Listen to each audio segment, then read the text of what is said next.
साल 2025 के सबसे बड़े धमाके का वक्त आ गया है बॉस। मोदी ट्रंप से मिलने अमेरिका पहुंच गए हैं और आज जो होने वाला है उसने वैसे तो कईयों की नींद ऑलरेडी उड़ा रखी है, लेकिन रात को 2:30 बजे जब आधी दुनिया सो रही होगी तब डिप्लोमेसी की दुनिया में ऐसा धमाका होगा जिसकी गूंज पूरी दुनिया सुनेगी। यह धमाका होने वाला है नरेंद्र मोदी और डोनाल्ड ट्रंप की मीटिंग में। अमेरिका में राष्ट्रपति की कुर्सी पर फिर से बैठने के बाद ट्रंप पहली बार प्रधानमंत्री नरेंद्र मोदी से मिलने जा रहे हैं। इस मीटिंग ने डीप स्टेट और भारत विरोधी इकोसिस्टम का खून सुखा रखा है, क्योंकि मोदी ट्रंप की मुलाकात से पहले ही ऐसे ऐसे काम हो गए जिसने हड़कंप मचा के रख दिया है। खास तौर पर डीप स्टेट के पैसे पर पल रहे उन लोगों की भयंकर रगड़ाई होने वाली है जो लोग एक इकोसिस्टम बनाकर पिछले 10 साल से नरेंद्र मोदी और डोनाल्ड ट्रंप के पीछे पड़े हुए। लेकिन बॉस, अब मोदी ट्रंप की जोड़ी इन्हें छोड़ेगी नहीं, इन पर कहर बनकर टूटेगी। यह सब कैसे होने वाला है वो आज आपको डिटेल में बताऊंगा, लेकिन पहले यह देख लीजिए कि नरेंद्र मोदी के दोस्त डोनाल्ड ट्रंप ने कैसे मोदी से मीटिंग से पहले ही माहौल टाइट कर रखा है, मामला सेट कर दिया है। जब नरेंद्र मोदी का प्लेन अमेरिका में लैंड भी नहीं हुआ था, जब नरेंद्र मोदी का प्लेन हवा में ही था, उससे पहले ही डोनाल्ड ट्रंप ने 2 बड़े फैसले किए। नरेंद्र मोदी के अमेरिका पहुंचने से पहले ही तुलसी गबार्ड की अपॉइंटमेंट कंफर्म हो गई। तुलसी गबार्ड को ट्रंप ने खुफिया विभाग की पूरी जिम्मेदारी दे दी और तुलसी गबार्ड अमेरिका की वो हिंदुत्ववादी नेता हैं जो डीप स्टेट का काल मानी जाती है। यानी उधर मोदी का प्लेन लैंड कर रहा था और इधर डीप स्टेट को रगड़ कर रख देने वाली हिंदुत्ववादी तुलसी गबार्ड का अपॉइंटमेंट हो रहा था कि आज से आपको जिम्मेदारी दी जाती है। इसके अलावा नरेंद्र मोदी के अमेरिका पहुंचने से ठीक पहले डोनाल्ड ट्रंप ने रूस के राष्ट्रपति व्लादिमीर पुतिन को फोन लगा डाला। ट्रंप ने पुतिन से यूक्रेन युद्ध खत्म करने के लिए 1.5 घंटे बात की। अब आगे बातचीत शुरू होगी और सब कुछ सही रहा तो यूक्रेन रशिया युद्ध खत्म हो जाएगा। ट्रंप के दोनों ही फैसले बहुत बड़े हैं और यह सिर्फ इत्तेफाक नहीं है कि ये दोनों बड़े काम ट्रंप ने मोदी के ठीक अमेरिका पहुंचने के पहले किए। भाई, चाहते तो पुतिन से कभी और बात कर लेते, चाहते तो तुलसी गबार्ड को मोदी के जाने के बाद कहते कि तुम जिम्मेदारी ले लो, लेकिन ये दोनों ही काम की टाइमिंग और मोदी का अमेरिका पहुंचना सब इंटरकनेक्टेड है बॉस। और इसलिए जब पाठशाला में आप इन खबरों को डिटेल में समझेंगे तो समझ पाएंगे कि मोदी और ट्रंप के दिमाग में क्या बड़ा चल रहा है, कैसे भारत विरोधी इकोसिस्टम अब वेंटिलेटर पर जाने वाला है, कैसे एजेंडाधारी से लेकर पत्रकार के नाम पर फर्जी पत्रकारिता करने वाले और डीप स्टेट के पैसे पर पलने वाले फर्जी पत्रकार भी अब एक्सपोज होने वाले हैं। मोदी ट्रंप की मुलाकात क्या क्या बदल कर रख देने वाली है, सब आज विस्तार से बताऊंगा। लेकिन उससे पहले कड़कड़ाती ठंड में भारत के प्रधानमंत्री नरेंद्र मोदी का पूरी गर्मजोशी से कैसा स्वागत हुआ है, जरा उसकी एक झलक देखिए।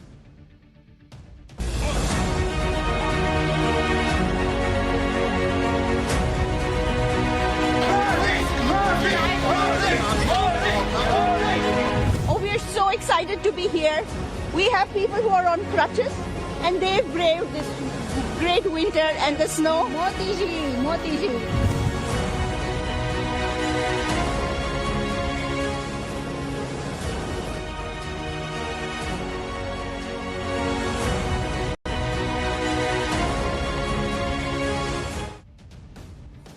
नरेंद्र मोदी कुछ ही देर में डोनाल्ड ट्रंप से मिलने वाले हैं। मतलब अगर आप घड़ी की सुइयों को मिलाकर बैठिए तो करीब करीब अब से 5.5-6 घंटे बाद ट्रंप और मोदी आमने सामने हो और उनके मिलने का टाइम आए उससे पहले आपको डोनाल्ड ट्रंप के कुछ फैसलों की टाइमिंग देखनी चाहिए, जिससे साफ पता लग रहा है कि ट्रंप और मोदी के दिमाग में कुछ बड़ा चल रहा है, कुछ ऐसा जिससे डीप स्टेट और भारत विरोधी इकोसिस्टम की लंका लगने के पूरे आसार हैं। पीएम मोदी के अमेरिका पहुंचने के ठीक पहले तुलसी गबार्ड की पोस्ट कंफर्म कर दी गई। तुलसी गबार्ड को ट्रंप ने डायरेक्टर नेशनल इंटेलिजेंस बनाया है और पीएम मोदी से मिलने के ठीक पहले तुलसी गबार्ड का कॉन्फर्मेशन डायरेक्टर नेशनल इंटेलिजेंस के तौर पर हुआ। तुलसी गबार्ड डोनाल्ड ट्रंप की बहुत खास है और नरेंद्र मोदी की फैन है। तुलसी गबार्ड अमेरिका की ऐसी नेता हैं जो सनातन की बातें करती हैं और हिंदू धर्म से उनका खास लगाव है। तुलसी गबार्ड भगवत गीता पढ़ती है, हिंदुत्व की बात करती हैं और सबसे बड़ी बात, डीप स्टेट और इकोसिस्टम की जमकर क्लास लगाती है। वैसे तो तुलसी गबार्ड का डायरेक्टर नेशनल इंटेलिजेंस बनना तय था, लेकिन उन्हें आधिकारिक तौर पर जिम्मेदारी तब मिली जब नरेंद्र मोदी बस अमेरिका पहुंचने ही वाले थे। और इसलिए लोग कह रहे हैं कि इस इस फैसले का जो डोनाल्ड ट्रंप ने लिया इसका बड़ा मतलब है। पीएम मोदी के आने से पहले तुलसी गबार्ड को बड़ी जिम्मेदारी देकर ट्रंप ने मैसेज दे दिया है कि पीएम मोदी के साथ उनकी मुलाकात डीप स्टेट में आग लगाने वाली। यहां जो लोग टैरिफ का हल्ला मचा रहे हैं वो इसी से सख्ते में आ गए, क्योंकि मोदी और ट्रंप की जोड़ी तो कुछ और ही प्लान कर रही। टैरिफ का मामला नहीं फंसने वाला बॉस, सब सेटल हो जाएगा, लेकिन दोनों देश तभी आगे बढ़ेंगे जब दीमक की तरह दोनों देश को खाने वाला जो इकोसिस्टम है ना, पहले उस दीमक का इलाज हो। और उस दीमक का इलाज शुरू हो गया, उसकी तस्वीरें हैं। आप खुद देखिए कि नरेंद्र मोदी जब अमेरिका पहुंचे तो सबसे पहली मीटिंग उन्हीं तुलसी गबार्ड से हुई है। पहली ही मीटिंग से मोदी ट्रंप ने एजेंडा सेट कर दिया। अमेरिका के सारे खुफिया विभाग के अधिकारी तुलसी गबार्ड को रिपोर्ट करते हैं। तुलसी गबार्ड लगातार डीप स्टेट को एक्सपोज करती रहती है। डीप स्टेट का इकोसिस्टम ट्रंप के पीछे पड़ा था। ट्रंप को जीतने से रोकने के लिए तमाम कोशिशें की गई थी। यही डीप स्टेट, यही इकोसिस्टम भारत में भी अपना एजेंडा चलाने की कोशिश करता है। मोदी को हराना चाहता था, भारत की रफ्तार को रोकना चाहता था, लेकिन पीएम मोदी डीप स्टेट के सामने दीवार की तरह खड़े रहे। और आपको याद होगा जब मैंने नरेंद्र मोदी का इंटरव्यू लिया था, उस इंटरव्यू में नरेंद्र मोदी ने कहा था इलेक्शन के वक्त कि 4 जून के बाद इस पूरे इकोसिस्टम का उल्टा काउंटडाउन शुरू हो जाएगा। इस डीप स्टेट की खाट खड़ी करने के लिए ही ट्रंप ने नेशनल इंटेलिजेंस की कमान तुलसी गबार्ड को सौंप दी। तुलसी गबार्ड को अमेरिका के डीप स्टेट के खिलाफ लड़ने वाली योद्धा माना जाता है, और उन्होंने साफ कर दिया है कि वो डीप स्टेट की कठपुतली नहीं बनेगी। एक बार उनको सुनिए, फिर पीएम मोदी और तुलसी गबार्ड की मुलाकात से कैसे इस देश विरोधी इकोसिस्टम को झटका लगा है वो भी बताऊंगा। Accusing me of being Trump's puppet, Putin's puppet, Assad's puppet, a guru's puppet, Modi's puppet. The same tactic was used against President Trump and failed. The fact is, what truly unsettles my political opponents is I refuse to be their puppet. यानी तुलसी Gabbard खुलकर बोलती है boss. वो कह रही हैं कि तुम लोगों की कठपुतली नहीं बन रही, यही तुमको दिक्कत है, इसलिए कभी मोदी का पपेट बताते हो, कभी ट्रंप की कठपुतली बताते हो। तुलसी गबार्ड डीप स्टेट और इकोसिस्टम की बैंड बजाने वाली है। पीएम मोदी और तुलसी गबार्ड के बीच जिन मुद्दों पर चर्चा हुई वो भी आपको बताता हूं, क्योंकि यह सीधे तौर पर डीप स्टेट के इकोसिस्टम पर असर डालेगा। विदेश मंत्रालय ने बयान जारी करके बताया कि पीएम मोदी और तुलसी गबार्ड के बीच कई महत्वपूर्ण मुद्दों पर सकारात्मक बात हुई है। इसमें आतंकवाद शामिल है, साइबर सिक्योरिटी और उभरते हुए खतरों में खुफिया सहयोग बढ़ाने पर बात हुई।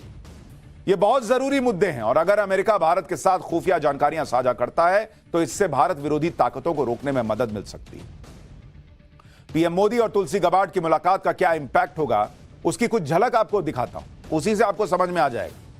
भाई, पीएम मोदी और तुलसी गबार्ड की मुलाकात का बड़ा इंपैक्ट दिखेगा मुंबई अटैक के आरोपी तहव्वुर राणा को भारत लाने में। इसमें और कामयाबी मिलेगी। तहव्वुर राणा मुंबई हमले के मुख्य साजिशकर्ताओं में शामिल है। भारत लंबे वक्त से तहव्वुर राणा के प्रत्यर्पण की मांग कर रहा है। इसके अलावा खालिस्तानी पन्नू पर भी अमेरिका सख्ती दिखा सकता है। अमेरिका से ऑपरेट कर रहे गैंगस्टर्स पर भी शिकंजा कस सकता है। भारतीय एजेंसियां अपराधियों की लिस्ट अमेरिका को सौंप सकती हैं। ये पन्नू उन्नू को दो भाई, इसका तमाशा बंद करें। और लिस्ट में लॉरेंस गैंग के गोल्डी बराड़, अनमोल बिश्नोई समेत 10 गैंगस्टर भी शामिल हैं। लेकिन सबसे ज्यादा हड़कंप तो उन लोगों में मचा होगा जो लोग डीप स्टेट से पैसा लेकर भारत में आग लगाने का एजेंडा चलाते हैं। और इनमें फर्जी पत्रकार भी है जो खुद को पत्रकार बताते हैं, लेकिन भारत को बदनाम करना, भारत की विकास की रफ्तार को रोकना, किसी भी तरीके से नरेंद्र मोदी को कुर्सी से उतारना ताकि भारत की रफ्तार रुके, यह इनका एजेंडा रहा है। इसमें नेता भी हैं, बुद्धिजीवी भी हैं।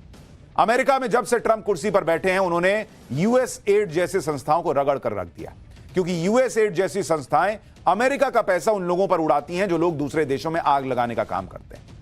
यूएसएड को लेकर नए नए खुलासे भारत में भी हो रहे हैं। जैसे बीजेपी सांसद निशिकांत दुबे ने तो संसद में यूएसएड यानी United state agency for international development को लेकर बड़ी बात कह दी। निशिकांत दुबे ने आरोप लगाया कि यूएसएड से भारत विरोधी ताकतों को फंडिंग मिल रही थी। राजीव गांधी फाउंडेशन को यूएसएड ने पैसा दिया, यह आरोप लगा। देश के कई पत्रकारों को भी इसी यूएसएड से फंड मिला है, यह भी निशिकांत दुबे ने आरोप लगाया। इंडियन ओवरसीज कांग्रेस के अध्यक्ष सैम पित्रोदा को यूएसएड से फंडिंग मिली। यूएसएड से जॉर्ज सोरोस को भी 5,000 करोड़ की फंडिंग मिली है, यह भी आरोप लगा। सोरोस ने इस पैसे का इस्तेमाल भारत को तोड़ने के लिए किया गया है, इसका भी बहुत गंभीर आरोप लगाया। निशिकांत दुबे ने कहा कि ट्रंप सरकार तो यूएसएड की जांच कर रही है, भारत सरकार भी इसकी जांच करेगी। और इसलिए मैंने कहा कि जब नरेंद्र मोदी तुलसी गबार्ड से मिल रहे हैं तो बॉस उन सारे लोगों की लिस्ट निकलेगी जो पैसा खाकर अपने देश को बेच रहे थे। सुनिए निशिकांत दुबे को, फिर आगे की बात बताता हूं। देश में कई एक संस्थाएं ह्यूमन राइट्स लॉ के नाम पर, शेरपा के नाम पर, coordination of democratic rights organisation के नाम पर, राइट ऑफ फूड कैंपेन के नाम पर, सेंटर ऑफ पॉलिसी रिसर्च के नाम पर, एसोसिएशन ऑफ डेमोक्रेटिक रिसर्च के नाम पर, नमामि के नाम पर और इकोनॉमिक्स के नाते अमर सिंह के नाम पर इन सारे लोगों को यूएसएड पैसा देती है। और चाहे अग्निवीर हो, चाहे जातिगत जनगणना हो, इन सारे चीजों में कांग्रेस पार्टी यूएसएड और सोरोस फाउंडेशन के साथ मिलकर देश को टुकड़े टुकड़े करना चाहती है। मेरा आपके माध्यम से सरकार से आग्रह है कि इतने वर्षों में यूएसएड ने जिसको पैसा दिया उसकी जांच। यानी आप सोचिए कि यूएसएड की मदद से डीप स्टेट ने भारत में अपनी फौज तैयार कर ली है, जो लगातार भारत की छवि को खराब करने में लगे रहते हैं। चाहे कोविड के दौरान भारत के कोलैप्स होने का फेक नैरेटिव हो, या फिर कोविड की स्वदेशी वैक्सीन के खिलाफ बातें हो, या फिर कोविड से मौत के आंकड़ों की बात करके कोविड से लड़ाई के खिलाफ दुष्प्रचार करना हो, अग्निवीर के खिलाफ प्रोटेस्ट हो, सरकार विरोधी आंदोलन हो, कुछ स्वघोषित कथित पत्रकार लगातार माहौल खराब करने में जुटे रहे। भारत की कोविड वैक्सीन को लेकर सवाल उठाया, मोदी सरकार के कोविड मैनेजमेंट पर सवाल उठे। भारत ने स्वदेशी वैक्सीन बनाई तो उस पर भी सवाल उठा दिया कि यह प्रभावी नहीं है, विदेशी वैक्सीन ज्यादा अच्छी है। अब इन सारे लोगों के बारे में जनता तो जान ही रही है, समझ रही है कि इनका एजेंडा कहां से कौन सेट करता है, लेकिन अब बकायदा नाम भी निकल कर आएगा कि किसको कहां पैसा मिल रहा था, नहीं मिल रहा था। सुनिए निशिकांत दुबे, उन्होंने फर्जी एजेंडाधारी पत्रकारों के बारे में क्या कहा, फिर बताऊंगा कि कैसे पीएम मोदी को चुनाव में हराने के लिए डीप स्टेट ने भी साजिश की थी, उसका भी पर्दाफाश होगा। एक बड़ी अलार्मिंग सिचुएशन है कि ईमानदार पत्रकारिता के नाम पर, लेफ्ट पत्रकारिता के नाम पर, एंटी मोदी पत्रकारिता के नाम पर कौन से लोग हैं जो विदेशी ताकतों के साथ पैसे लेकर इस देश को टुकड़े टुकड़े करने के लिए और भारत के प्रधानमंत्री जी की इमेज को चौपट करने के लिए लगे रहे, उन सबों का खुलासा हुआ है। यूएसएड यानी United state agency for international development के कारनामों की पोल अब खुल रही है। अमेरिकी विदेश विभाग के पूर्व अधिकारी माइक बेंज ने यूएसएड के जरिए हो रही साजिशों के बारे में खुलकर बताया। माइक बेंज 2020 से 2021 तक अमेरिकी विदेश विभाग में उप सचिव थे। माइक बेंज के खुलासों के बाद तो हंगामा मच गया। माइक बेंज ने बताया कि यूएसएड के जरिए अमेरिका ने भारत की आंतरिक राजनीति में दखल दिया। 2019 के चुनाव में यूएसएड ने बीजेपी को चुनाव हराने के लिए फंडिंग की थी। यूएसएड ने पीएम मोदी और बीजेपी के खिलाफ चुनावी नैरेटिव तैयार किया। यूएसएड ने सोशल मीडिया पर मोदी समर्थक कंटेंट पर रोक लगाने की भी कोशिश की थी। माइक बेंज ने कहा कि फेसबुक, व्हाट्सएप, यूट्यूब और ट्विटर जैसी कंपनियों पर अमेरिकी विदेश विभाग ने दबाव डाला था जिससे मोदी समर्थक कंटेंट को रोका जा सके। व्हाट्सएप की मैसेज फॉरवर्डिंग सीमा को जनवरी 2019 में कम करना भी इसी रणनीति का हिस्सा बताया गया। बॉस, ये भाई साहब तो तब का बता रहे हैं जब वो उस समय कार्यकाल में थे। मैं तो आपको इस पिछले चुनाव का बता रहा हूं। हम में से कई पत्रकारों ने कहा कि सोशल मीडिया पर जिस तरीके से कुछ कंटेंट को रोका जा रहा था और कुछ कंटेंट को बिना सिर पैर के प्रमोट किया जा रहा था अलग अलग कंपनियों के जरिए, चाहे यूट्यूब हो, दूसरी कंपनियां हो, ट्विटर वगैरह वगैरह जो भी हो, बॉस वो बहुत अलार्मिंग था, बहुत अलार्मिंग था। और अब वो सब राज खुलेगा। यूएसएड का मकसद अलग अलग देशों में सरकार विरोधी आंदोलनों को फंड करना, सरकारों को अस्थिर करना है, जिससे डीप स्टेट को फायदा हो सके। बांग्लादेश का उदाहरण सामने है, जहां डीप स्टेट सरकार को गिराने में सफल रहा। बांग्लादेश में शेख हसीना सरकार को अस्थिर करने के लिए कितने बड़े स्केल पर प्लानिंग और फंडिंग हुई थी, इसके बारे में माइक बेंज ने खुलासा किया। माइक बेंज ने एक इंटरव्यू में बताया कि बांग्लादेश की शेख हसीना सरकार को गिराने के लिए यूएसएड और उससे जुड़े संगठनों ने मिलकर काम किया। बांग्लादेश में लोगों के अंदर सरकार विरोधी सेंटिमेंट पैदा किया गया। सरकार विरोधी माहौल बनाने के लिए रैप म्यूजिक ग्रुप को फंडिंग हुई। ऐसे गाने बनवाए गए जिससे माहौल खराब हो, लोग सड़कों पर आ जाएं। शांतिपूर्ण प्रदर्शन को हिंसक बनाने में इन गानों का बड़ा योगदान है। यूएसएड और अन्य संगठनों ने सेना, आतंकियों, अपराधियों तक को पैसा दिया। समाज के लोगों में नफरत पैदा करने के लिए पैसा दिया गया। यानी बांग्लादेश में जिस आंदोलन को लोग छात्रों का आंदोलन समझ रहे थे, वो यूएसएड और डीप स्टेट के संगठनों की प्लानिंग का नतीजा था। और वहां शेख हसीना की सरकार गिर गई। आंदोलन में कई लोग मारे गए और उसकी जिम्मेदारी भी शेख हसीना पर डाल दी गई। यह मत सोचिए बॉस, ये भारत में ये लोग ये करने का प्रयास नहीं कर रहे हैं, ये सफल नहीं हो रहे हैं, ये अलग बात है, लेकिन प्रयास तो हो रहा है। और अपने आसपास जो जो होता है ना, अब उसको इस चश्मे से देखिए, इस नजरिए से देखिए, तो आपको समझ में आएगा कि कैसे एक पूरा टूल किट आता है और इकोसिस्टम एक्टिव होता है, उसमें खर्चा पैसा कहां से उड़ रहा है सब समझ में आएगा आपको। बाइडेन सरकार के दौरान अमेरिका में यूएसएड के जरिए जो खेल हुआ उससे ट्रंप अच्छी तरह समझते हैं। इसलिए ट्रंप ने सत्ता संभालने से पहले ही बांग्लादेश में हिंदुओं पर हो रहे अत्याचार के खिलाफ गुस्सा जाहिर किया था। फिर सत्ता संभालते ही ट्रंप ने बांग्लादेश में अमेरिकी टैक्स पेयर्स के पैसे से चल रहे डीप स्टेट की फंडिंग रोक दी, यूएसएड पर ब्रेक लगा दिया कि अरे यार, तुम मेरा पैसा लेके और इधर उधर जो है पैसा खर्च कर रहे हो दूसरी देश की सरकारें गिराने में। और आप बताइए, जॉर्ज सोरोस, इतना अरबपति आदमी, उसको भी ये लोग फंड कर रहे हैं। वो अपने पैसे से मोदी को नहीं हटाना चाहता है, वो भी अमेरिका के टैक्स पेयर का पैसा लेके यूएसएड से कह रहा है कि हम इधर पंप करेंगे और मोदी को हराएंगे। ये माहौल है इन लोगों का। अब जब पीएम मोदी और ट्रंप मिलेंगे तो बांग्लादेश पर भी बात होने की संभावना है, क्योंकि दोनों ही नेता बांग्लादेश में यूनुस सरकार से भयंकर नाराज हैं। दोनों ही मोहम्मद यूनुस को डबल डोज देने वाले हैं, यानी बाइडेन सरकार में साजिश के तहत जो तख्ता पलट हुआ था उसे मोदी ट्रंप की जोड़ी फिर से ठीक करने का प्रयास करेगी। यूएसएड की फंडिंग पर ट्रंप ने रोक लगा दी है। यूएसएड की स्थापना 1961 में अमेरिकी राष्ट्रपति जॉन एफ कैनेडी ने की थी और इसका काम दुनिया के अलग अलग देशों में संकट के समय मदद करना था। लेकिन यूएसएड किस तरह से सरकारों को गिराने और अस्थिर करने के काम करने लगा, वो आपको बताता हूं। यूएसएड ने सोरोस के ओपन सोसाइटी फाउंडेशन को 2361 करोड़ रुपए की फंडिंग की। ओसीसीआरपी संस्था को 58 करोड़ रुपए की फंडिंग की।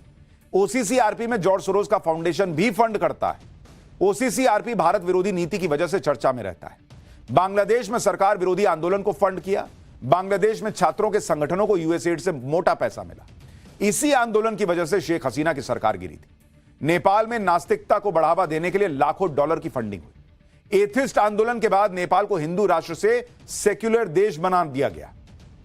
इसी सब को मोदी ट्रंप मिलकर रोक रहे हैं और डीप स्टेट के खिलाफ वॉर छेड़ दिए। एक तरफ पीएम मोदी डीप स्टेट की क्लास लगा रहे हैं, दूसरी तरफ उनके निशाने पर कनाडा और अमेरिका में पनप रहा खालिस्तानी नेटवर्क भी है। और इसलिए अब से कुछ घंटे बाद मोदी ट्रंप मिलेंगे तो बॉस बहुतों की क्लास लगनी है। इस नेटवर्क को तोड़ने के लिए भी पीएम मोदी अमेरिका में अहम मीटिंग कर रहे हैं। पीएम मोदी अमेरिका के NSA national security adviser Mike Waltz से मिलने वाले हैं। पीएम मोदी से मिलने के लिए एनएसए पहुंच चुके हैं। एनएसए माइकल वॉल्ट्ज वो व्यक्ति, एनएसए मतलब राष्ट्रीय सुरक्षा सलाहकार, जैसे अपने यहां अजीत डोवाल हैं तो अमेरिका में माइकल वॉल्ट्ज हैं। ये वो व्यक्ति हैं जो चीन के खिलाफ ज्यादा आक्रामक नीति के पक्षधर हैं, जो आतंकवाद पर पाकिस्तान की क्लास लगा चुके हैं, जो खालिस्तान समर्थक संगठनों की निंदा कर चुके हैं और भारतीय कॉन्सुलेट के सामने खालिस्तान समर्थकों के हिंसक प्रदर्शन के खिलाफ बोल चुके हैं। एनएसए माइकल वॉल्ट्ज अमेरिका के वॉर वेटरन हैं, यानी कई युद्ध में शामिल हो चुके हैं। अमेरिकी सीनेट में इंडिया कॉकस के प्रमुख हैं। इंडिया कॉकस अमेरिकी सांसदों का एक समूह है जो भारत और अमेरिका के द्विपक्षीय रिश्तों को मजबूत बनाने की पैरवी करता है। माइकल वॉल्ट्ज भारत के प्रति पॉजिटिव सोच रखते हैं, भारत अमेरिका के बीच व्यापार बढ़ाने की वकालत करते हैं। वॉल्ट्ज कह चुके हैं कि 21वीं सदी में भारत अमेरिका का सबसे महत्वपूर्ण साझेदार होगा। साल 2023 में अमेरिकी संसद में पीएम मोदी का भाषण था और इस भाषण की व्यवस्था वॉल्ट्ज के पास थी।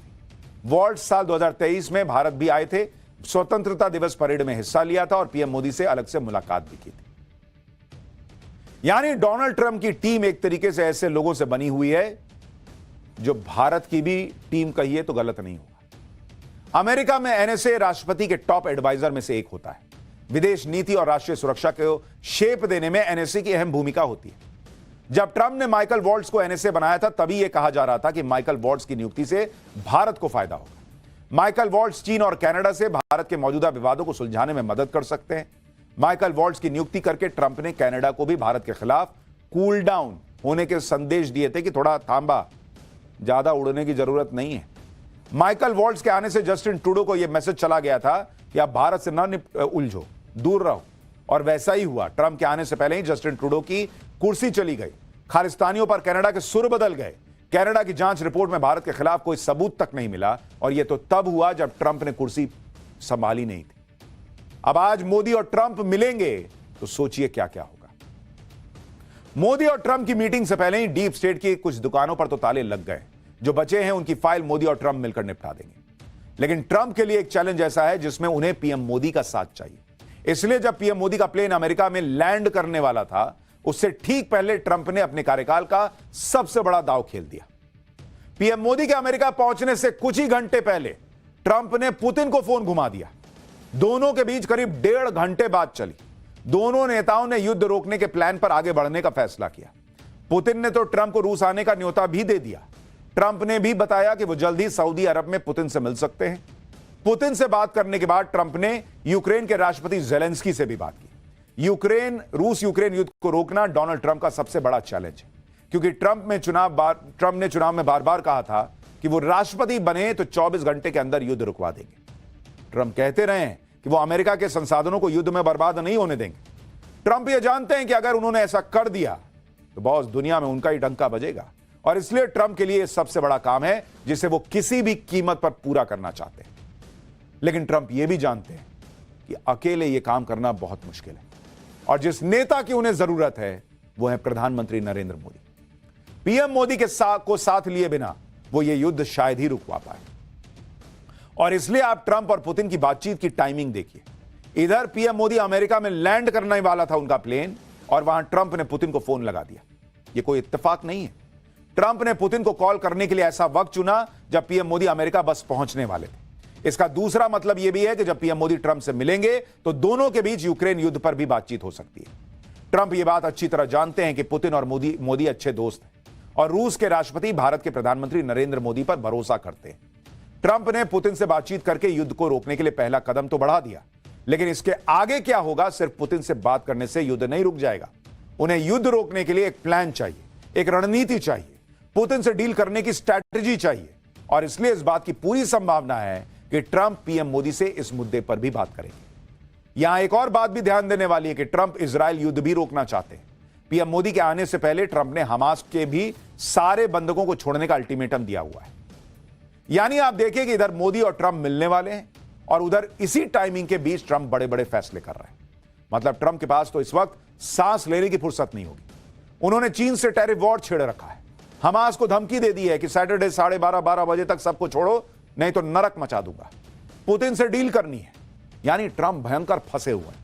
लेकिन इसके बीच भी उन्होंने पीएम मोदी से मिलने के लिए वक्त निकाला, उन्हें व्हाइट हाउस आने का न्योता दिया, क्योंकि ट्रंप समझते हैं कि बिना भारत के, बिना मोदी के इस वक्त दुनिया में आगे बढ़ना मुश्किल है। ट्रंप इतने बिजी हैं तो वो पीएम मोदी से बाद में भी मुलाकात कर सकते थे, लेकिन ट्रंप ये जानते हैं कि जितना जरूरी उनके लिए चीन से लड़ना, यूक्रेन युद्ध रोकना, ये सब कुछ है, उतना ही जरूरी पीएम मोदी से मिलना है। और आप इसी से अमेरिका और भारत के रिश्तों की अहमियत समझ सकते हैं। आप इसी से पीएम मोदी और ट्रंप की जोड़ी की जुगलबंदी समझ सकते हैं कि ट्रंप ने अपने सबसे क्रूशियल टाइम में अमेरिका के पुराने सहयोगियों को याद करने के बजाय पीएम मोदी को मिलने के लिए न्योता भेजा। और यह मुलाकात अब से बस कुछ ही घंटों में होने वाली है, और इस मुलाकात का एक एक चैप्टर, एक एक डिटेल के साथ वाला चैप्टर कल लेकर आऊंगा पाठशाला। फिलहाल पाठशाला में अगली क्लास, संसद में मोदी सरकार की डबल स्ट्राइक। एक साथ 2 ऐसे बिल लाए कि हड़कंप मच गया। इंडी वाले छाती पीटते रह गए। मोदी ने वक्फ कानून में कौन सा बड़ा बदलाव कर दिया? पहले 12 लाख की छूट, अब नया income tax bill. Modi middle class के लिए अब कौन सा गिफ्ट लाए हैं? अब इसका चैप्टर।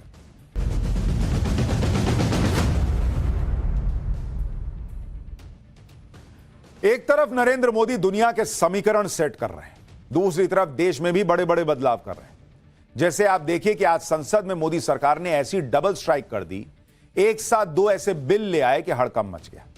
इसे देखकर पूरा इंडी गठबंधन छाती पीटने लगा। आज संसद में 2 महत्वपूर्ण बिल पेश किए गए। एक वक्फ संशोधन बिल जिस पर जेपीसी की रिपोर्ट टेबल की गई, और नया इनकम टैक्स बिल भी आज पेश कर दिया गया। इस पर विपक्ष, खासकर कांग्रेस ने जमकर बवाल काटा।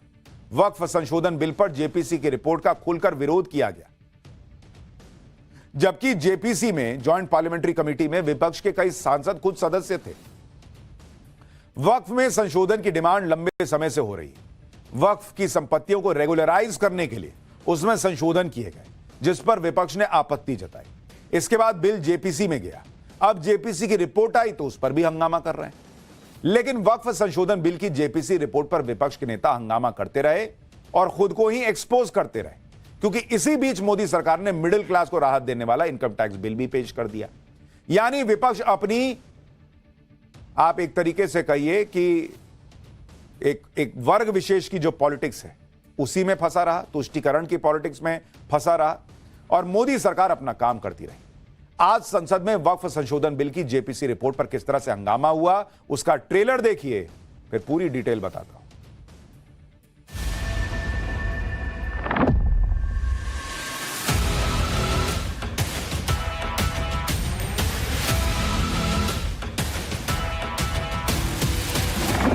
संशोधन विधेयक 2024 संबंधित संयुक्त समिति के प्रतिवेदन के हिंदी तथा अंग्रेजी संस्करण सभापति को रखता हूं।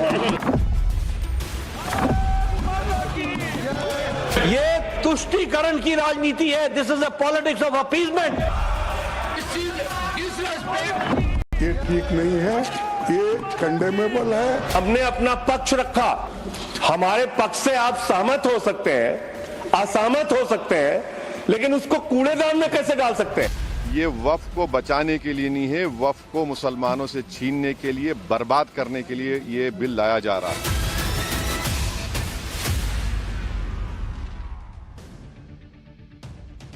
वक्फ संशोधन बिल पर बनी जेपीसी यानी ज्वाइंट पार्लियामेंट्री कमेटी की रिपोर्ट आज संसद में पेश हो गई। लोकसभा में जेपीसी के चेयरमैन जगदंबिका पाल ने रिपोर्ट पेश की, तो राज्यसभा में बीजेपी सांसद मेधा कुलकर्णी ने रिपोर्ट को सदन के पटल पर रखा। लेकिन पहले से ही वक्फ संशोधन बिल के खिलाफ नैरेटिव सेट करने में जुटी कांग्रेस और विपक्ष की दूसरी पार्टियों ने दोनों सदन में जेपीसी रिपोर्ट पर जमकर हंगामा किया। जेपीसी रिपोर्ट को सदन में पेश किए जाने से पहले ही विपक्ष के नेता बवाल मचाने में जुट गए कि फाइनल रिपोर्ट से उनके डिसेंट नोट यानी आपत्तियों को डिलीट कर दिया गया है। लेकिन विपक्ष के इन आरोपों का सच भी सरकार ने बताया। विपक्ष के आरोपों पर सरकार ने क्या कहा, इसके बारे में आगे बताऊंगा। पहले सुनिए कि किस तरह राज्यसभा में विपक्ष के नेता और कांग्रेस अध्यक्ष मल्लिकार्जुन खड़गे ने वक्फ संशोधन बिल पर जेपीसी रिपोर्ट को ही फर्जी बता दिया।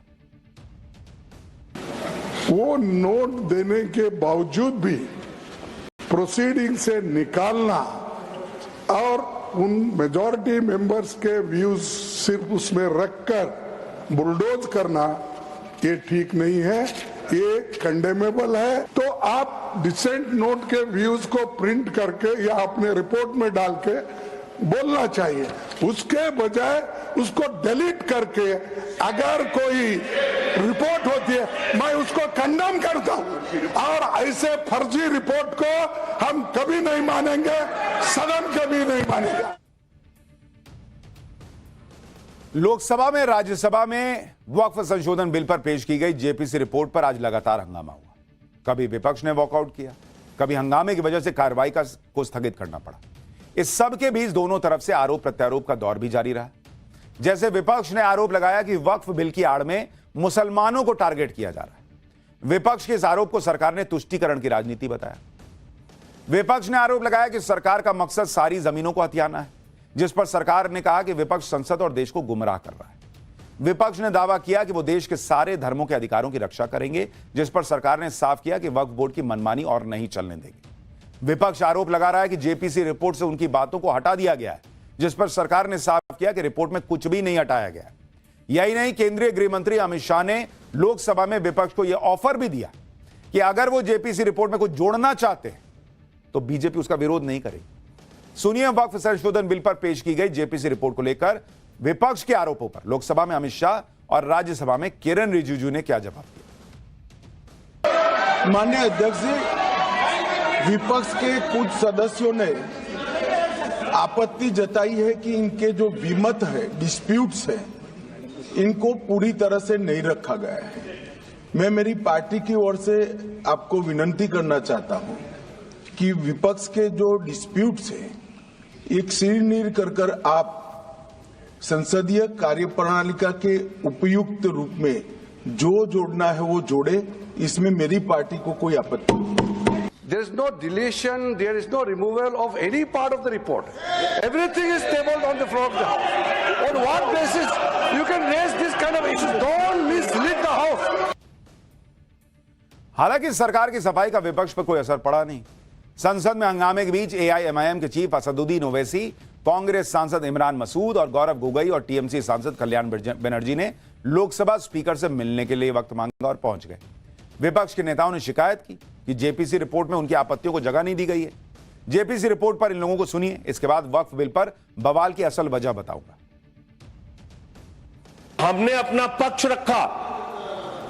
हमारे पक्ष से आप सहमत हो सकते हैं, असहमत हो सकते हैं, लेकिन उसको कूड़ेदान में कैसे डाल सकते हैं? विविधता में एकता भारत की विशेषता है सर। अलग अलग धर्म के लोगों को अपनी धार्मिक मान्यताओं के हिसाब से पूजा अर्चना उपासना करने की छूट है। आज आप वक्फ की संपत्तियों को कब्जा कर रहे हैं, कल गुरुद्वारा की करेंगे, फिर मंदिर की करेंगे, फिर चर्च की करेंगे। ये वक्फ का जो बिल लाया जा रहा है, ये सिर्फ और सिर्फ ना सिर्फ अनकॉन्स्टिट्यूशनल है, fundamental rights article 14, article 15, article 29 का ग्रेव वायलेशन है। ये वक्फ को बचाने के लिए नहीं है, वक्फ को मुसलमानों से छीनने के लिए, बर्बाद करने के लिए ये बिल लाया जा रहा है। और इसमें जो एडिशनल अमेंडमेंट्स जो बीजेपी और एनडीए ने पेश किए, वो तो उसको और बदतर करता है। विपक्ष के सभी जो मेंबर्स थे इस कमेटी में, उनकी कोई भी बात, जो पॉइंट्स रखे गए विपक्ष के सदस्य द्वारा कमेटी में, तो वो नहीं माने गए हैं। और ये मनमाने तरीके से सरकार कहीं ना कहीं ध्यान भटकाने के लिए आखिरी दिन ये बिल लेकर आई है हाउस में। पूरे देश में चर्चा है कि वक्फ के नाम पर कितनों की जमीन जो है वो हड़प ली जा रही है या उस पर दावा ठोक दिया जा रहा है। लेकिन इन नेताओं को अपनी सियासी जमीन की चिंता है कि कहीं मुस्लिम वोट चला गया तो उसका क्या हो, और इसलिए विरोध हो रहा है। जो इंडी गठबंधन आज जेपीसी रिपोर्ट पर सवाल उठा रहा है, उसी ने पहले वक्फ संशोधन बिल को जेपीसी भेजने की मांग उठाई। विपक्ष की इस मांग को सरकार ने माना, वक्फ संशोधन बिल के विरोध को देखते हुए जेपीसी में भेजा। इंडी गठबंधन को उम्मीद थी कि जेपीसी में वक्फ संशोधन बिल को भेजकर मोदी सरकार बैकफुट पर आ जाएगी। लेकिन आप देखिए कि जेपीसी में 16-11 के बहुमत से वक्फ बिल में संशोधन पास हुए। सरकार के सभी 14 संशोधन स्वीकार हुए, विपक्ष के 44 संशोधन गिर गए। ऐसे में इंडी गठबंधन को वक्फ संशोधन बिल पर पेश की गई जेपीसी की रिपोर्ट में मोदी सरकार की जीत नजर आ रही। इंडी गठबंधन को लग रहा है कि अगर जेपीसी रिपोर्ट को संसद में मंजूर कर लिया गया तो वक्फ संशोधन बिल के पास होने का रास्ता साफ हो जाएगा। फिर जिन मुसलमानों ने भर भर के वोट दिया, उनको जाके क्या मुंह दिखाएंगे? वो पूछेंगे कि भाई तुमने रोका कैसे नहीं, तो हंगामा तो करना पड़ेगा। इसलिए इंडी गठबंधन ने वक्फ संशोधन बिल पर आई जेपीसी रिपोर्ट को खारिज करने में पूरा जोर लगा दिया, जिस पर राज्यसभा में सदन के नेता जेपी नड्डा ने कांग्रेस और इंडी गठबंधन को आड़े हाथों लिया। जेपीसी की रिपोर्ट पर विपक्ष के वॉकआउट पर सवाल उठाए। एक बार जेपी नड्डा को भी सुनिए, फिर इस बिल में क्या बदलाव हुआ है वो बताता हूं। तुष्टीकरण की राजनीति है। This is a politics of appeasement. ये देश को कमजोर करने के लिए, जॉन बेटा, ये क्वेश्चन आवर जरूर है, लेकिन क्वेश्चन आवर में सबसे बड़ा क्वेश्चन ये है कि कुछ लोग देश को तोड़ने की साजिश करते हैं। कुछ लोग, some people are trying to fight against the Indian state। Bharat देश के खिलाफ लड़ रहे हैं। इसलिए यह विपक्ष की आज का वॉकआउट होना, यह ऑन रिकॉर्ड आना चाहिए कि यह देशद्रोही गतिविधियों को प्रोत्साहन देने का एक माध्यम है और उसका एक्सप्रेशन है। और कांग्रेस पार्टी और विपक्ष आज देश के जो लोग खंडित करना चाहते हैं, देश को कमजोर करना चाहते हैं, उनके हाथ मजबूत करने का काम कर रही है, तो विपक्ष कर रही है। जेपीसी में वक्फ बिल पर जो संशोधन स्वीकार हुए, उसके बाद वक्फ बिल में कई चेंजेस आएंगे। जैसे कुछ बड़े बदलावों के बारे में बताता हूं। वक्फ बोर्ड के पुराने कानून के सेक्शन 40 के मुताबिक रीजन टू बिलीव में अगर वक्फ बोर्ड किसी संपत्ति पर दावा करता है तो उसके खिलाफ सिर्फ ट्रिब्यूनल में अपील की जा सकती है। लेकिन नए प्रस्तावित बिल के मुताबिक ट्रिब्यूनल के अलावा रेवेन्यू कोर्ट, सिविल कोर्ट और हाईकोर्ट में अपील की जा सकती है। तो अगर इतने सबूत हैं कि यह वक्फ की संपत्ति है, तो इन कोर्ट में जाने में दिक्कत क्या है बॉस? पुराने कानून के मुताबिक वक्फ ट्रिब्यूनल का फैसला आखिरी होता था, उसे चुनौती तक नहीं दे सकते थे। नए प्रस्तावित कानून के मुताबिक वक्फ ट्रिब्यूनल के फैसले को हाईकोर्ट में चुनौती दी जा सकती है। इस देश में आप और हम किसी जमीन पर दावा ठोकते हैं तो केस पे केस लड़ना पड़ता है, कोर्ट से कोर्ट जाना पड़ता है। वक्फ का था कि ट्रिब्यूनल ने कह दिया तो कोई उस पर अब सुनवाई नहीं होगी, हो गया फैसला। इसको बदला गया। पुराने कानून के मुताबिक किसी जमीन पर मस्जिद हो तो वो अपने आप वक्फ संपत्ति हो जाती है। नए प्रस्तावित कानून के मुताबिक जब तक कोई वक्फ को जमीन दान नहीं करता तब तक वो वक्फ संपत्ति नहीं होगी, भले उस पर मस्जिद ही क्यों ना बनी। पुराने कानून के मुताबिक वक्फ बोर्ड में महिला और दूसरे धर्म के लोगों की एंट्री नहीं होगी। नए प्रस्तावित कानून के मुताबिक वक्फ बोर्ड में 2 महिलाओं और अन्य धर्म के 2 सदस्यों की एंट्री होगी। और आप सोचिए, ऐसे महत्वपूर्ण बदलावों को विपक्ष रोकना चाहता है। वक्फ संशोधन बिल पर जेपीसी की रिपोर्ट को लेकर हुए हंगामे के बीच आज लोकसभा में नया इनकम टैक्स बिल भी आ गया और इसे संसदीय समिति के पास भेज दिया गया, जो 60 साल पुराने 1961 के इनकम टैक्स एक्ट को रिप्लेस करेगा। नया income tax bill tax system को सरल बनाने वाला है। इसके आने से टैक्स पेयर्स को आसानी हो। 1961 के टैक्स कानून में कुल 5 लाख शब्द थे। नए बिल में शब्दों को घटाकर 2.5 लाख कर दिया गया है। यानी नए बिल में सारे कानून और नियम टू द पॉइंट तरीके से बताए गए हैं, ताकि आम लोगों को नियम कानून समझने के लिए किसी एक्सपर्ट की मदद न लेनी पड़े, वो खुद पढ़कर समझ सके। नए बिल में कठिन शब्दों को सरल शब्दों से रिप्लेस किया गया है। उदाहरण के तौर पर पुराने कानून में कई जगह नॉट विद स्टैंडिंग जैसे कठिन शब्दों का इस्तेमाल होता था, जिसे अब इररिस्पेक्टिव ऑफ एनीथिंग जैसे प्रचलित शब्दों से बदल दिया गया है। मौजूदा कानून में धाराओं की संख्या 819 थी। नए बिल में सिर्फ 536 धाराएं, यानी नए बिल से मौजूदा कानून की गैर जरूरी धाराओं को खत्म कर दिया गया, जिनका अब कोई काम भी नहीं था। पुराने इनकम टैक्स कानून में कुल 880 पन्ने थे। नए बिल में 622 पन्ने। नए बिल में ज्यादातर सब सेक्शन खत्म कर दिए गए। नए टैक्स बिल में सैलरी और भत्तों से जुड़े सभी नियम एक साथ रखे गए हैं, ताकि टैक्स पेयर्स को इसे समझने में आसानी हो। नए बिल में टीडीएस से जुड़े प्रावधानों को आसान टेबल फॉर्मेट में बताया गया है और इन प्रावधानों को आसानी से समझने लायक बनाने के लिए उदाहरण भी दिए गए।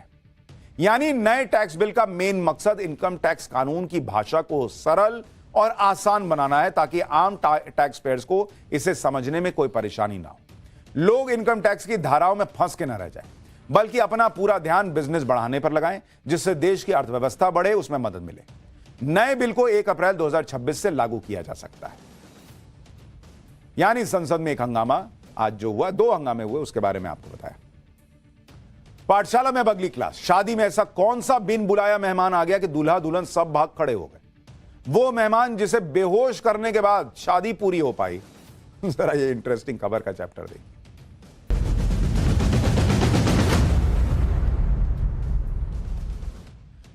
हमारे देश में शादी में बिना बुलाए मेहमानों के पहुंच जाने की परंपरा उतनी ही पुरानी है जितना शादी की परंपरा। इसलिए शादियों में बिन बुलाए मेहमान तो आपने खूब देखे होंगे, लेकिन लखनऊ की एक शादी में ऐसा बिन बुलाया मेहमान पहुंच गया कि लोग जो है वो बिन बुलाए मेहमान को देखकर घबरा गए, वो जान बचाकर भागने लगे। ये बिन बुलाया मेहमान था एक तेंदुआ, जो शादी में घुस गया। भाई, शादी हॉल में घुस गया तेंदुआ। बिन बुलाए मेहमान को आप इस वीडियो में देख रहे हैं, जो मैरिज होम की बैल्कनी में घूम रहा है। अब मुझे पता नहीं वहां खाने में नॉनवेज बना था या नहीं बना था, लेकिन हो सकता है खाने का शौकीन रहा हो तेंदुआ, वही सूंघ के घुस गया मैरिज हॉल में कि मैं भी आज खाऊंगा। या किसी ने पूछा हो तुम किस तरफ से हो, तो बोला होगा कि मैं जो है वो साइंस की तरफ से हूं। पहले तो लोगों को भरोसा नहीं हुआ कि शादी में तेंदुआ कैसे आ सकता है, लेकिन जब तेंदुआ दंदनाता हुआ मैरिज हॉल में दौड़ने लगा तो बाराती घराती सब छोड़ चल लिए, दूल्हा दुल्हन सब भाग गए। भाई बोले ये तो पहले ही कांड हो जाएगा, इसके ये आ गया सेल्फी खिंचवाने साथ में, तो कौन बचेगा? क्योंकि उन्होंने सोचा नहीं होगा कि उन्होंने सोचा होगा कि पहले तो तेंदुए से जान बचाओ, जान है तो जहान है, शादी तो बाद में भी हो जाएगी, अभी तो यहां से भागने में भलाई। इसलिए तेंदुआ दिखा तो सारा मैरिज होम खाली हो गया, अंदर सिर्फ तेंदुआ रह गया।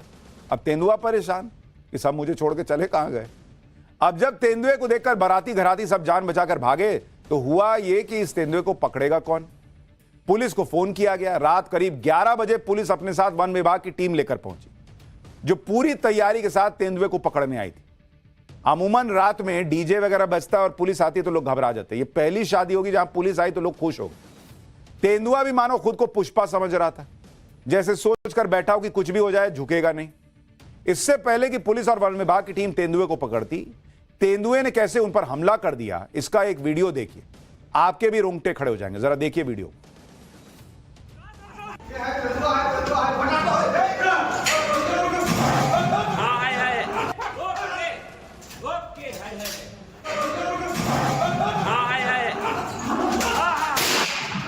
ठीक ठीक ठीक ठीक ठीक फायर करिए, फायर करिए।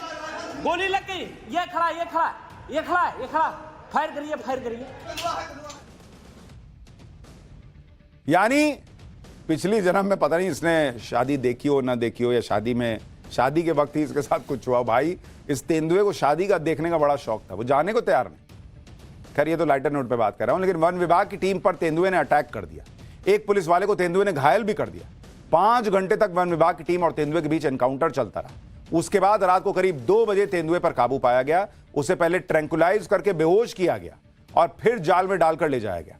तेंदुए के आतंक के उन 8 घंटों की पूरी रिपोर्ट दिखाता हूं, जिसे ना तो दूल्हा दुल्हन जिंदगी भर भूलेंगे, ना वहां मौजूद कोई बाराती घराती भूलेगा। ऐसी शादी और ऐसा मेहमान आपने नहीं देखा होगा। एक छोटी सी रिपोर्ट देखिए, फिर एक और बड़ी खबर बताता हूं।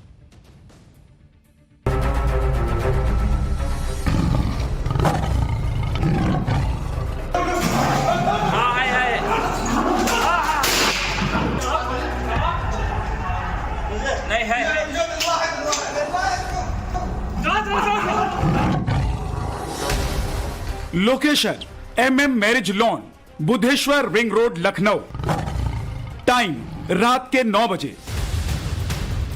मैरिज हॉल में अफरा तफरी है, चारों ओर चीख पुकार मची है।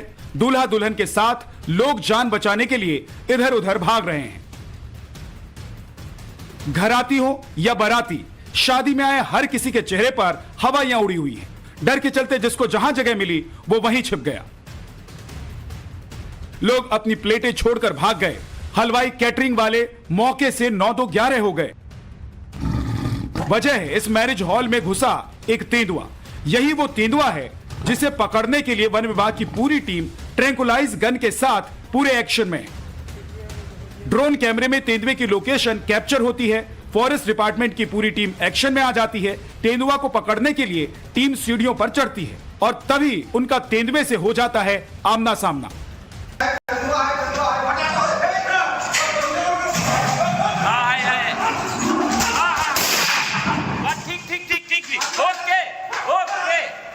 ओके हाय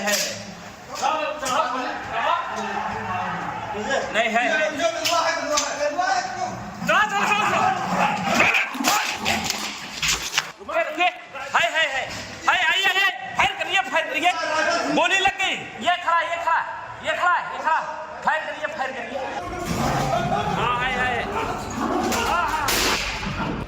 तेंदुए ने फॉरेस्ट डिपार्टमेंट के एक स्टाफ को अटैक कर दिया।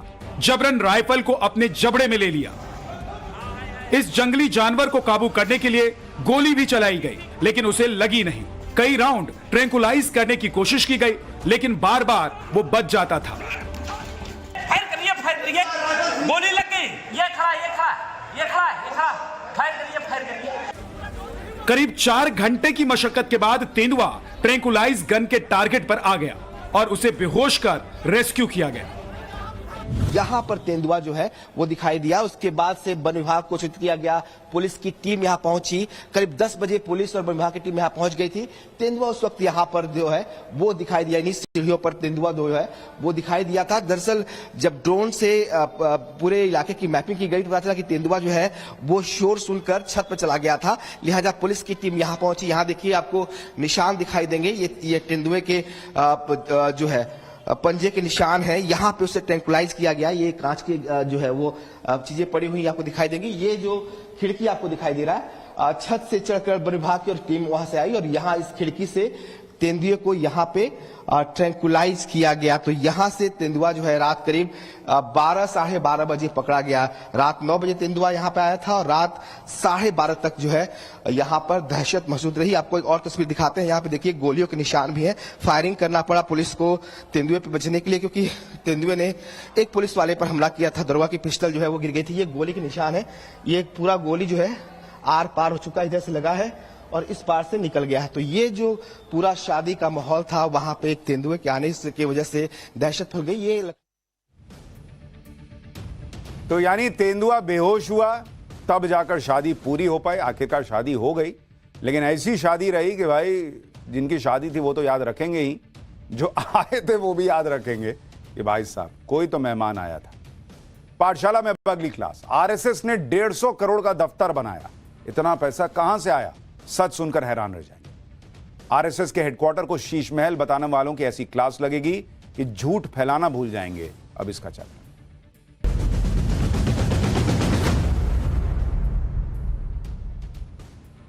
आज पूरे देश में राष्ट्रीय स्वयंसेवक संघ यानी आरएसएस के नए दफ्तर केशव कुंज की बड़ी चर्चा हो रही है। दिल्ली के झंडेवालान इलाके में बनी आरएसएस की इस नई इमारत की तस्वीरों को देखकर बहुत से लोग कह रहे हैं कि राष्ट्र निर्माण के लिए काम करने वाले लोगों के बैठने के लिए कोई तो अच्छी जगह तैयार हुई आखिरकार। लेकिन दूसरी तरफ इंडी गठबंधन के कुछ लोग इस इमारत को देखकर इतने जल भुन रहे हैं कि इसे शीश महल का नाम देकर कोस रहे हैं, जबकि यह इमारत पूरी तरह स्वयंसेवकों और आम लोगों ने जो पैसा दान किया उससे तैयार हुई। इसमें किसी तरह के टैक्स पेयर या सरकारी पैसे का इस्तेमाल नहीं हुआ है। इस इमारत के लिए आरएसएस के कार्यकर्ता पिछले कई सालों से देश भर में घूम घूम कर दान इकट्ठा कर रहे थे। अब जाकर 8 साल के बाद यह भव्य इमारत तैयार हुई, लेकिन कांग्रेस के नेता इस इमारत को शीश महल का नाम देकर इसे बदनाम करने की तैयारी कर रहे हैं। जबकि कुछ दिन पहले ही दिल्ली में कांग्रेस के नए हेडक्वार्टर का उद्घाटन हुआ है। इसे लेकर सोशल मीडिया पर लोग कांग्रेस की ही क्लास लगा रहे हैं। इसके बारे में आपको आगे बताऊंगा, लेकिन उससे पहले आरएसएस के नए दफ्तर की कुछ तस्वीरें दिखाता हूं, फिर इसके फैक्ट्स बताता हूं।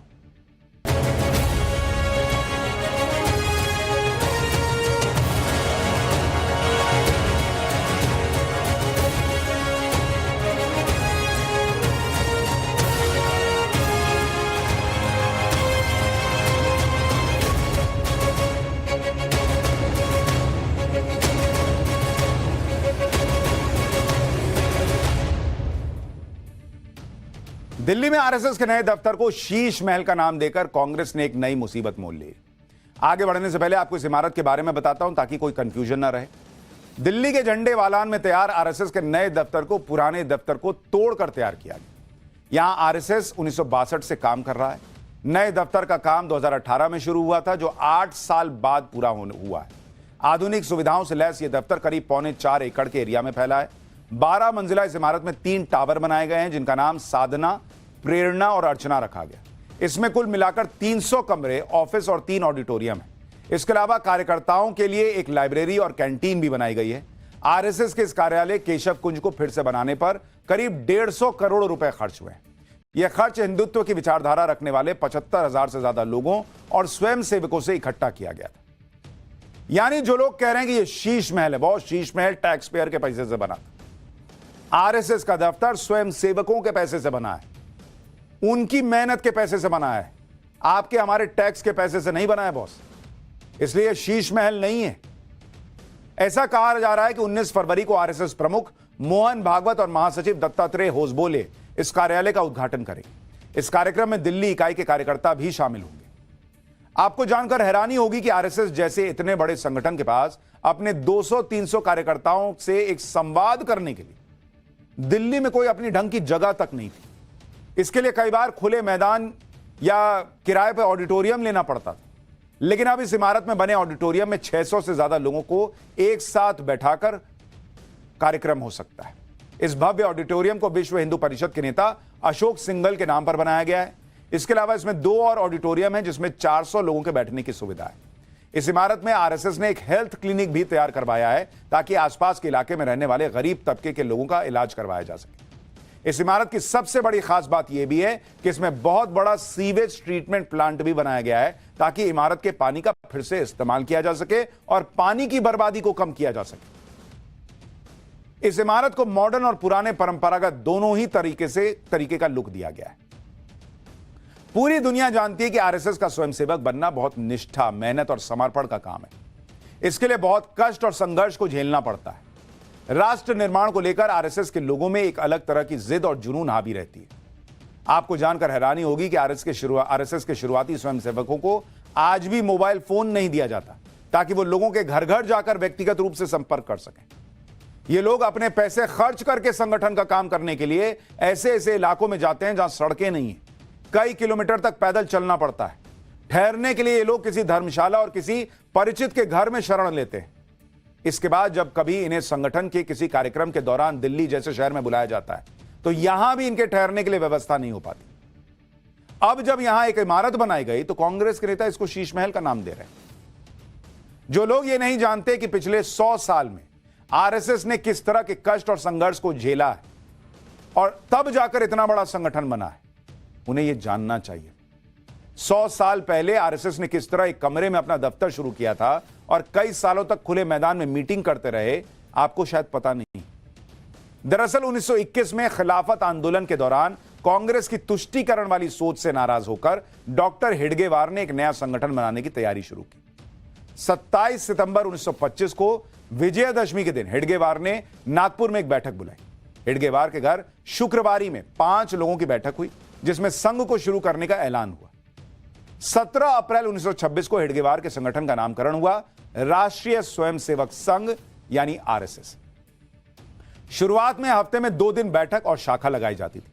बाद में नियमित रूप से शाखा लगाने के लिए नागपुर के मोहिते का बाड़ा मैदान चुना गया। यहीं पर 18 मई 1926 से संघ की नियमित बैठक और शाखा की शुरुआत हुई। लेकिन हेडगेवार को जंगल सत्याग्रह में शामिल होने के बाद 9 महीने जेल में रहना पड़ा। इस दौरान मोहिते का बाड़ा के मालिक साहूकार गुलाब ने संघ की शाखा लगाने से मना कर दिया। इसके बाद भोसले संस्थान के हाथी खाना में संघ की बैठकें और शाखा लगने लगी। बाद में यह जगह भी छोड़नी पड़ी और महाराज भोसले के तुलसी बाग में संघ की शाखा लगने लगी। इसी बीच 1941 में साहूकार गुलाबराव कर्ज में फंस गए और 30 जून 1941 को माधवराव सदाशिव के नाम से पूरा मोहिते का बाड़ा ही खरीद लिया गया। इसके बाद आरएसएस के प्रचारक नागपुर से बाहर निकलकर दूसरे शहरों में पहुंचने लगे और अपनी सुविधा के हिसाब से कभी किसी परिचित के घर के आंगन में, कभी किसी की छत पर, कभी खुले मैदानों में बैठकें करने लगे।